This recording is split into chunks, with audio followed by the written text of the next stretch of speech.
This is the Chancellor's Report from 89.7 WUWM, Milwaukee's NPR, featuring Thomas Gibson, Chancellor of the University of Wisconsin-Milwaukee.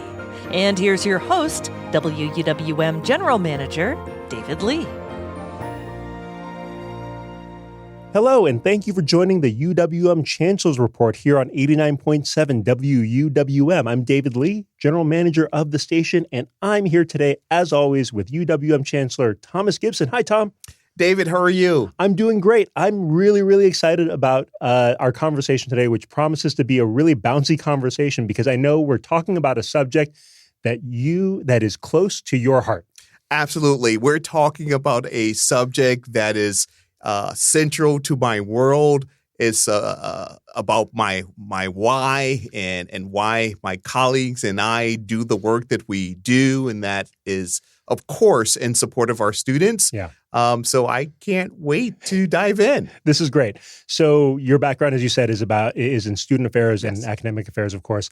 Can you talk about how about what that encompasses and how'd you end up in it? Absolutely. So when you think of student affairs, think about those experiences, those programs, those activities, and services that largely occur outside of the classroom. So think residence life. Sure. Think student clubs and organizations. Think athletics.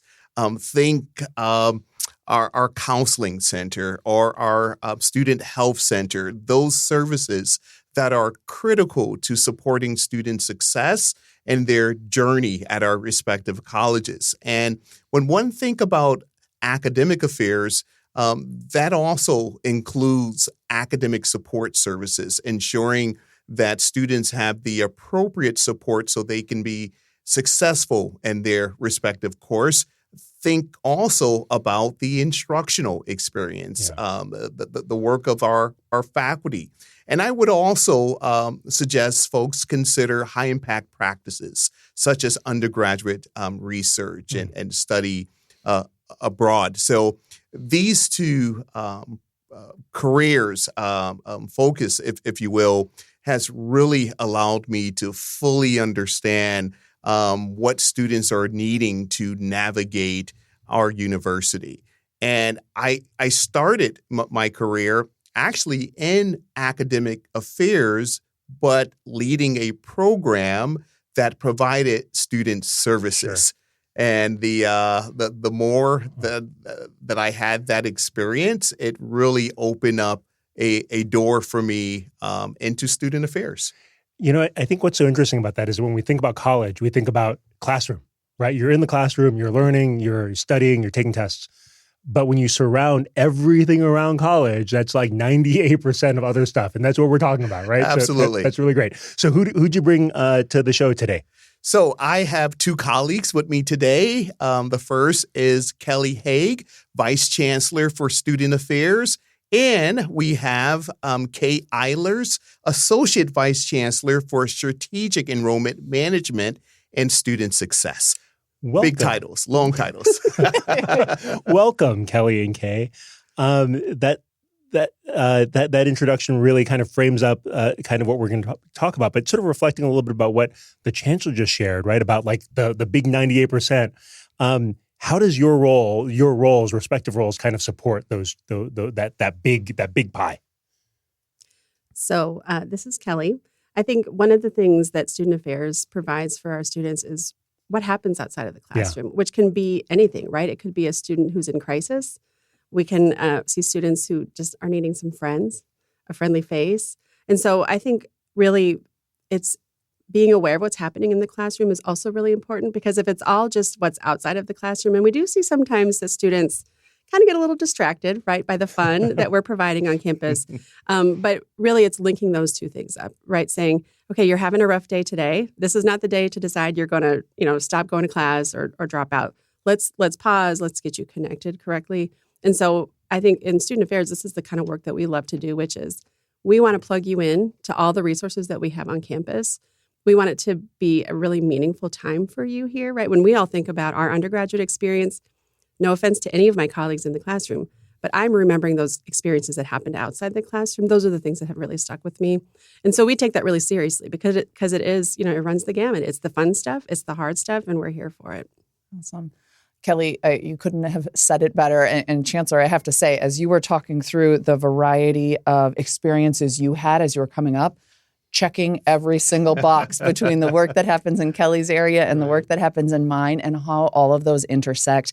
The connection from what students are learning in the classroom into everything that immediately surrounds it is why I'm here, why I do what I do, because we want to make sure that classroom experience is front and center, but it doesn't stop when the class period ends. It's all about how to get students connected to the resources, the experiences that exist to really maximize their time at UWM and their time after UWM to really make it all work together. And I think we both spend a lot of time thinking about those things and empowering our teams to drive in those spaces.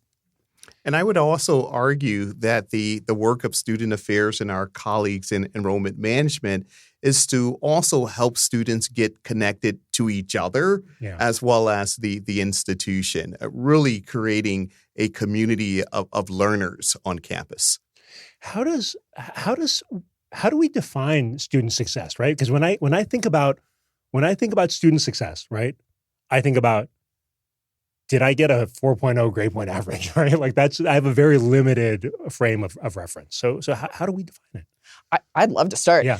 I suspect if you went around, all three of us would give you a slightly different answer. And I think that's because student success is about what success means to that student in that moment. Yeah, tailored. Right? We want for students to come to us and to leave with the credential to have a family, thriving career. Great. But what does that individual student need and want, and what does success look like for them in that moment? And then once they achieve that, what does success look like in the next step? So I bet if the three of us all talked about it, we'd all have a slightly different take on it. Agreed. When I think of student success, I think first and foremost about opportunities for student learning, student engagement. The student experience and ensuring that students have opportunities to not just attend our university, but rather to have students experience our university. So that also leads to student retention, student persistence, and student degree completion. I'm going to tell a quick story. I love it. We did a kind of a makeup graduation for the students who didn't have a chance to graduate during COVID. And I'll tell you, when I started, I thought, oh gosh, this is, a Sunday in April. It's the first really nice day. I want to be there, and I sat there, and it is still the most meaningful commencement ceremony I've ever been a part of. And I cried through half of it, which is not necessarily my style. But there was one particular student who I always think about, who got up on the stage and stood there, put his arms back, his head back, and said, I made it. And when I think about student success, I think about, for that person, in that moment, they were articulating, I overcame, in their mind, right? Who knows what it was? I overcame this. I challenged myself here. I succeeded when I wasn't sure I could. And so that, to me, encapsulates, right, that individual journey. But then for how many of our students, and probably for us, how life-changing it was, right? And so that, to me, is student success. It's what it is for that student, but that moment in time of, school is hard. College is hard. We're learning things. Learning is hard. But, overcoming that to say I did it is what it's all about.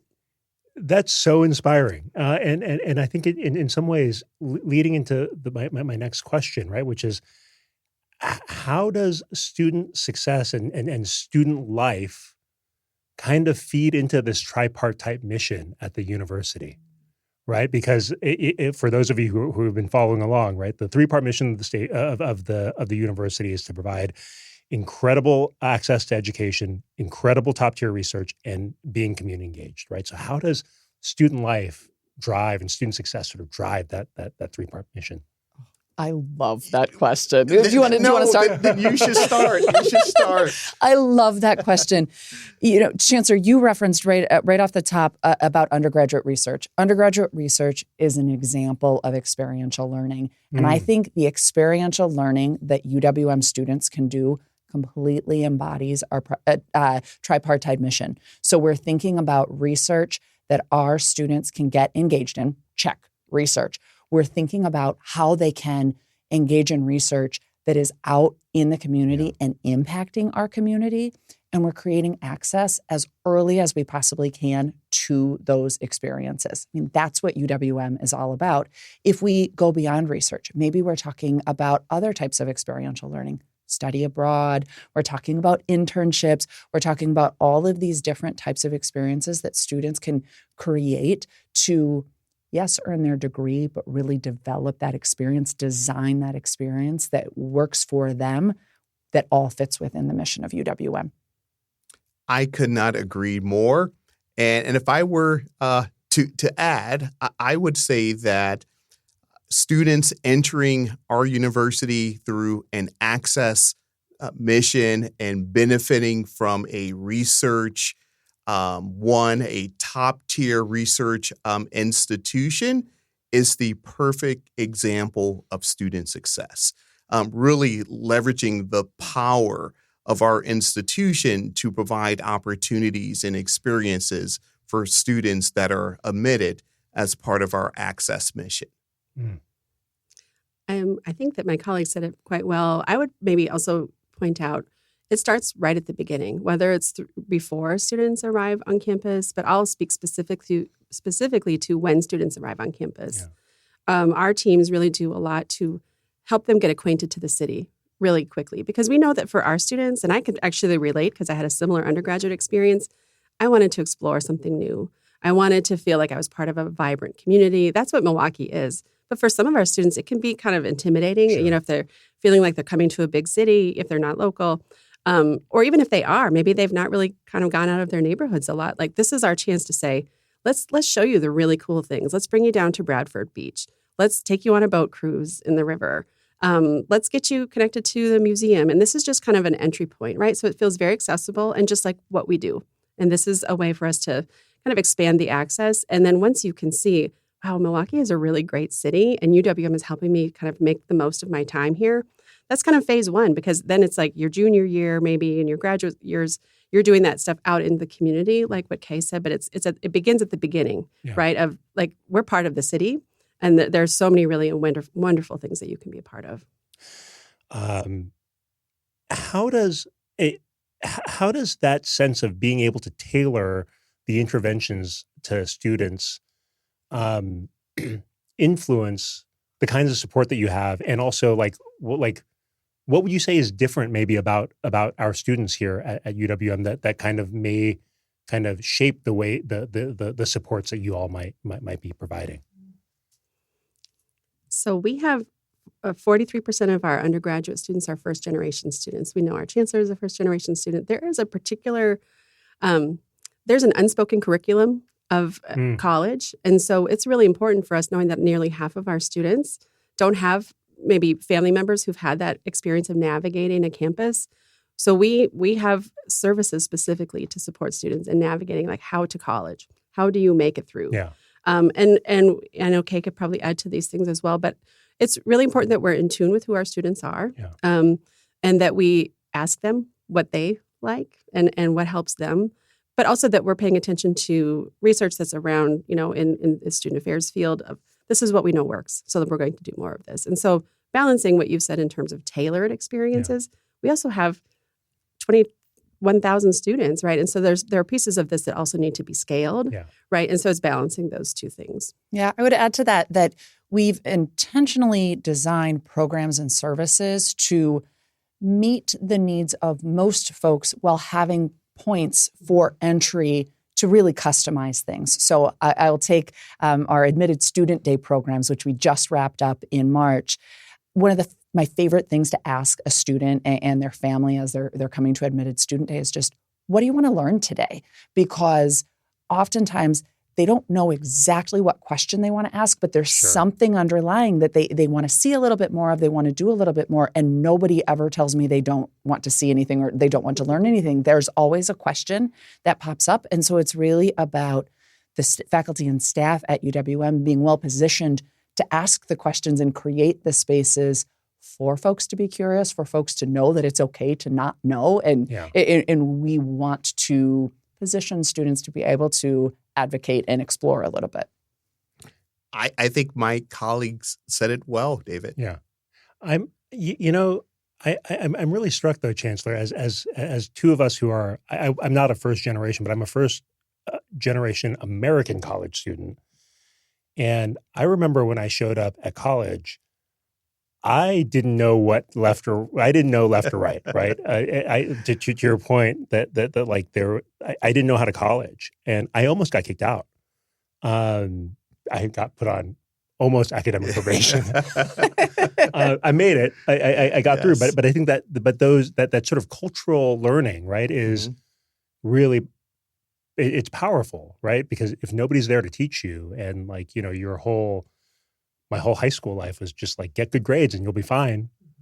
If you don't know how to do the other stuff, you can't perform. You can't be a successful student, right? Yeah. I really look at the work that Kelly's team does, my team does, and our colleagues across the institution. We have to position the supports and services in a manner that students can't miss them. Sure. You shouldn't have to know the question to ask or the right department. Open a door, talk to somebody, and we can position the student to get the answers to their questions. And I think that's really a mindset that we have to really embody. And we've made a lot of progress in that space. I totally agree. I would describe our campus community as extremely student-centric and focused. There are just so many colleagues on campus that are just awaiting for their opportunity or next opportunity to answer a question for a student to ensure that they are on the right path for success. And I really found it just energizing to be around such colleagues. Lot of higher ed experience here. How has student needs changed over the years? Like what are the trends? So I'm happy to start. I like to say that, and it's true, I have worked on a college campus since I was a college student. Yeah. I've never left. Started out being a resident assistant. That was kind of my journey. And so I feel like I have seen a lot, right, in that time. And the two things that really stick out to me in terms of things that have kind of trends and things that particularly on our campus are pretty large concerns for us as students' mental health.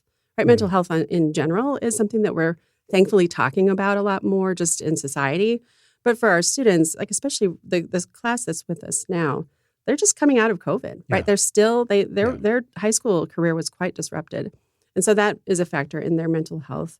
And then the other thing that we definitely see on our campus is students whose basic needs are not always met.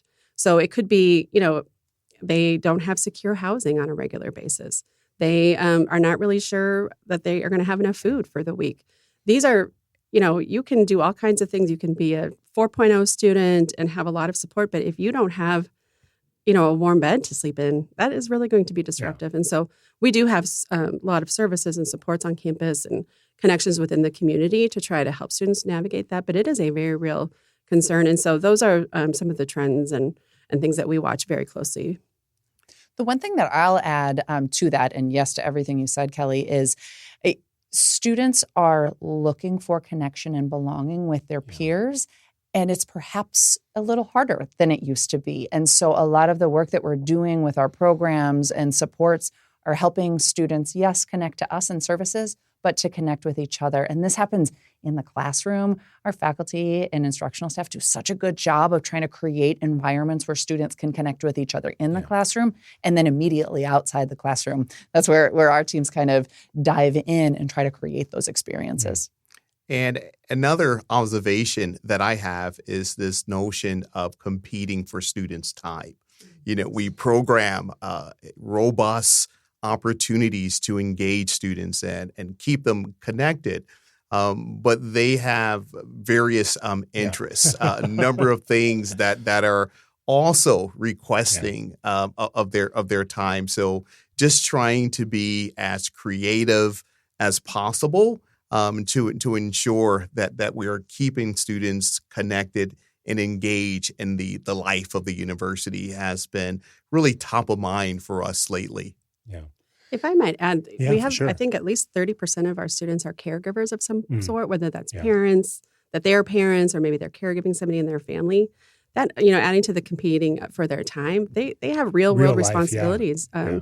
So these are also things that we have to consider in terms of we have a wide variety of students on campus. Yeah. I'll add that ups our responsibility to make sure that what we're offering and what we're putting out there is a great use of our students' time. I mean, students are smarter than they've ever been in terms of questioning the value for their time. And so that's back to us. And that's a challenge that we embrace head on every day. Absolutely. And I'll offer one final thought on I love it. I told you this would be a great conversation.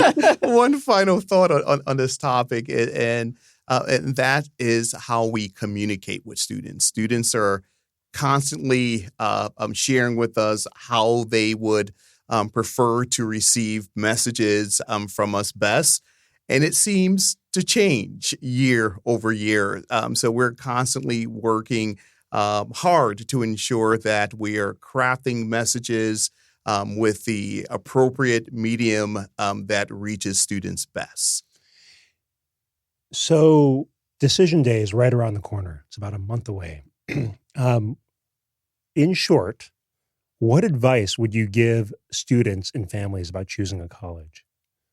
Everybody looks at me. Yes. I can't wait. I can't wait to share my advice. Well, I talk with a lot of students and families that are narrowing things down and deciding. Yeah.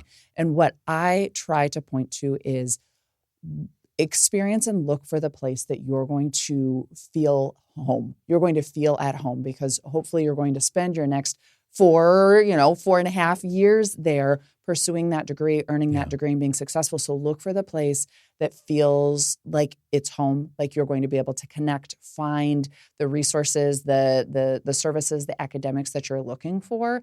A lot of that is about connecting to the people. So really understanding what those elements look like, and they won't go wrong. Yeah. And choose UWM. And choose UWM. Yeah. Oh, that's underlying the whole thing, right? Each and every time, choose Yes, UWM. always choose UWM. You can never go wrong. Don't leave it to the radio manager to put that out there. I was trying to be a little.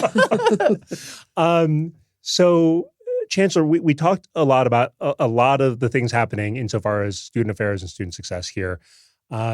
I just want to start with you. Sort of, I know this is an issue that's really, really close to your heart, but thinking about your own college experience as a first generation student, like what was the most critical to your success?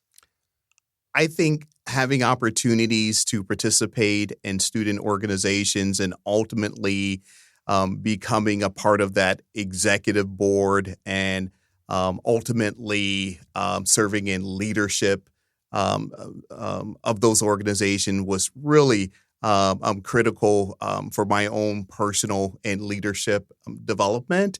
I discovered that I could be compelling when I needed to be. Yeah. I found that I absolutely love helping others achieve their personal goals. And I learned that we all have an obligation to help our peers as much as possible to have some fantastic experiences that I believe was enjoyable for myself. Yeah. I think the insight there, right, is take advantages of these experiences that your college and your institution is providing, because I think, as they say, right, you have only one shot to get through. Absolutely. And I would also add that there's learning in doing and being of service to others. That's something that really stuck with me. What an incredible discussion. Like I said, it was going to be a fun and bouncy conversation. I know, again, this is a subject that's really close to your heart and really, really came through, Chancellor. As our time is drawing to an end, which I'm really sad about, we like to wrap up our show by having everybody share what was a cool thing that happened that they did or that happened to you within the last month. Chancellor, let's start with you, and then we'll go around the horn. Only if I can share two experiences. It's only because you're everybody's boss that it's okay. Fantastic. So just last week, I had the opportunity to attend research in the rotunda at the state capitol. And UWM had 6 students present their research, all undergraduate students, and they were so impressive, David. And one student in particular, she presented a study on inclusive experiences within the theater. Yeah. And it was really just eye-opening how being more intentional about ensuring each and everyone can participate in everyday types of activities. It was just really fascinating to see the student study this area and share some of her recommendations. The second experience I had occurred just yesterday. I had an opportunity to meet with 2 of our women volleyball student athletes. They showed me a few volleyball moves, and I decided to stick with my day job. I think you may have made the right choice. Yes. Okay, how about you? Well, I already alluded to this, but we just wrapped up our Admitted Student Day season. And just last week, I got to be part of the largest Admitted Student Day we had. We welcomed over 600 admitted students to campus last week, Saturday. It was incredible. Nothing is better than seeing the glowing faces of these admitted students and their families as they walk through our Panther Tunnel and realize, like, I'm doing this. I'm committing to UWM. It's amazing. I love it. Never gets old. Kelly. So mine's going to be a little bit more intimate. One of the cool things about this stage of the school year is seeing our student leaders who have kind of made it through the first hump, the first semester hump, and have maybe explored their leadership skills, had some challenges. I had a meeting with our student government leadership last week where they were kind of working through some thorny issues. And I could see in a couple places, and I'm looking at the chancellor because he was part of that meeting as well, where they disagreed with us a little bit and challenged us and asked some really important questions in an appropriate, caring way where they were really kind of balancing their roles as student leaders with us as administrators. And it was so affirming and just very, very meaningful because they would not have probably done that maybe 3 or 4 months ago. And so just to know that this is what that journey looks like, and that they're taking their work so seriously, it was just really affirming and just a really great discussion. I love it. That's so great. And I got to say that, like, it's often that hosting these conversations is the highlight of my month. And this one particularly is so, right? Because seeing that there is such an incredibly committed group of people who are so committed to the success of so many of our communities, younger, middle, and older students trying to get through this experience and to learn and to engage with the community and to do all the things that college provides them, I think is incredibly inspiring. Thank you all so much for sharing your giftedness with us and your time with us. This was great. Thank you. Thank you, David. You've been listening to The Chancellor's Report featuring Thomas Gibson, Chancellor of the University of Wisconsin-Milwaukee. If you'd like more information, go to uwm.edu/chancellor.